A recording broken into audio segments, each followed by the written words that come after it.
যেভাবে উনি বলেছেন আজকের বক্তৃতায় যে সম্মান আল্লাহ দেন আল্লাহ কেড়ে নেন, তাই না? অর্থ প্রতিপত্তি আল্লাহ দেন আল্লাহ কেড়ে নেন, এটা আল্লাহর ইচ্ছার উপরে। ঠিক একইভাবে জন্ম ও মৃত্যু আল্লাহর ইচ্ছায়।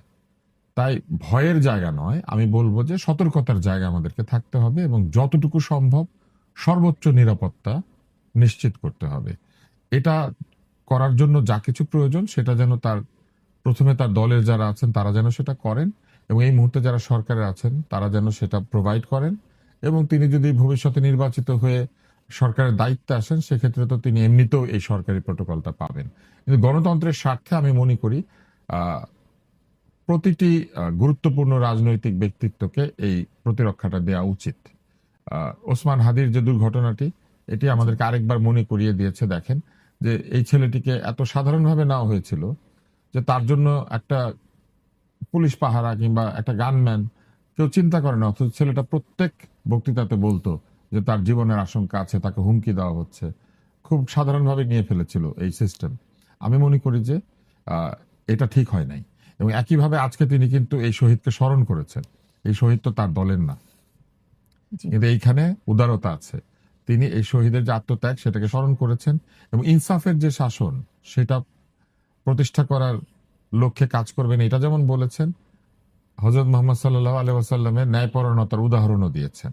একই সাথে তিনি কিন্তু আজকে 25শে ডিসেম্বর খ্রিস্ট ধর্মাবলম্বীদের একটি গুরুত্বপূর্ণ পবিত্র দিন। সেই দিনে তিনি মার্টিন লুথার কিংকেও স্মরণ করে বলেছেন যে তিনি তো বলেছিলেন আই হ্যাভ এ ড্রিম, কিন্তু উনি সেটার সাথে মিলিয়ে বলেছেন যে ওনার আছে প্ল্যান। অর্থাৎ তিনি এক ধাপ এগিয়ে গিয়েছেন আমি বলবো না, কিন্তু তিনি কাজের জায়গাতে বিষয়টিকে নিয়ে এসেছেন। তিনি শুরুতে মুরব্বীদেরকে সম্বোধন করেছেন, অর্থাৎ তার চাইতে যারা বেশি বয়সী এবং তাদেরকে মুরব্বী বলেছেন। আমার কাছে মনে হচ্ছে যে এটা একটা জেস্টার যেটা আজকের আজকের রাজনীতিতে যেটা আমরা অভাব দেখতে পাই। আজকে দেখবেন ছোটরা বড়দেরকে অপমান করে, যে কোনো ভাষা আক্রমণ করে, অথচ তিনি এসে তার বক্তৃতার শুরুতেই এটা বুঝিয়ে দিলেন যে বড়দেরকে সম্মান করে বক্তৃতা শুরু করলেন।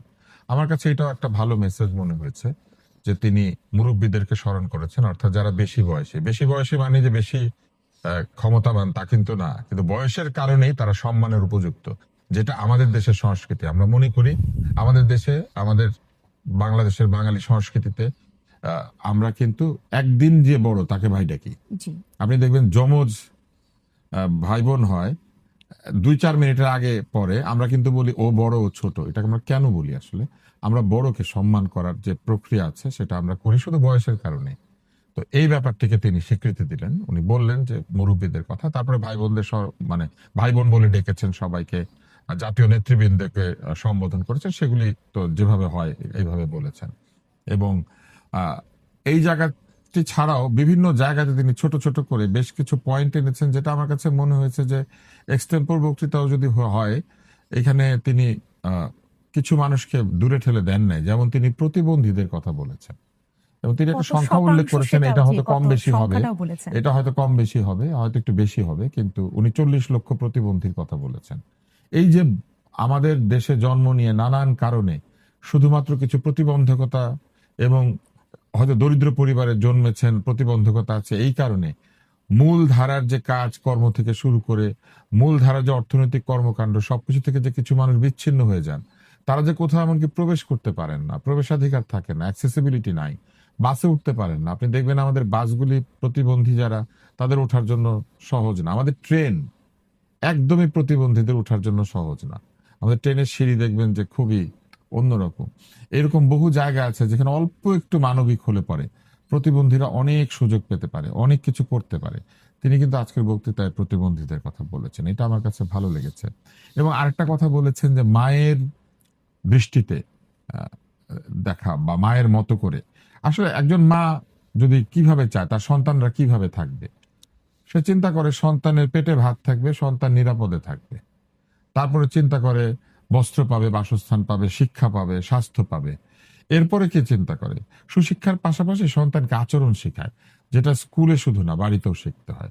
এবং সে আচরণের জায়গাটা, সুআচরণের জায়গা শেখানোর মধ্যে দিয়ে একজন সমৃদ্ধ নাগরিক, সম্পন্ন নাগরিক হিসেবে একজন মা তার ছেলে মেয়েকে তৈরি করে। আপনি দেখবেন বহু আচরণ শেখায়, পায়ের উপর পা তুলে বসলে বড়দের সামনে বলে যে এভাবে বসতে হয় না, অতিথি বাড়িতে আসলে যদি বড় মিষ্টিটা আপনি খেয়ে ফেলেন, বলে যে না আগে অতিথিকে খেতে দিতে হয়।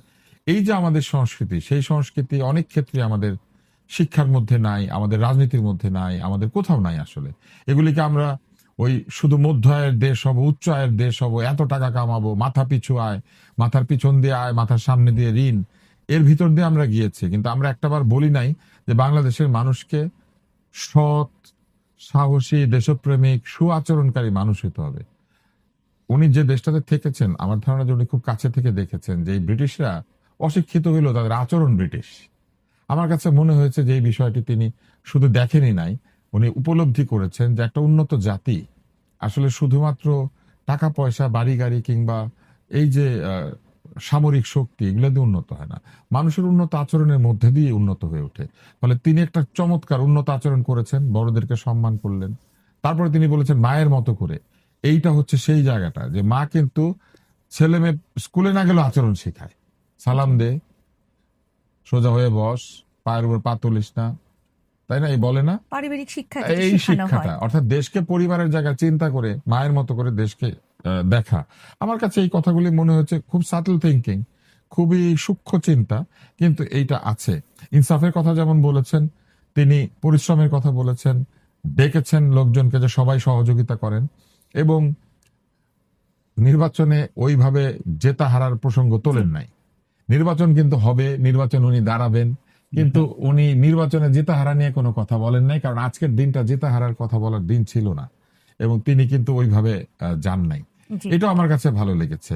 এরকম। এবং আরেকটা বিষয় আমি বলবো যে আবার নিশ্চয়ই আসবো, আরেকবার সুযোগ পাবো হয়তো। আরেকটা বিষয় আমার কাছে মনে হচ্ছে timing also very important for speech. এই বক্তৃতাটাই ধরেন 1 বছর আগে হইলে আমরা তো আলোচনা করতাম না।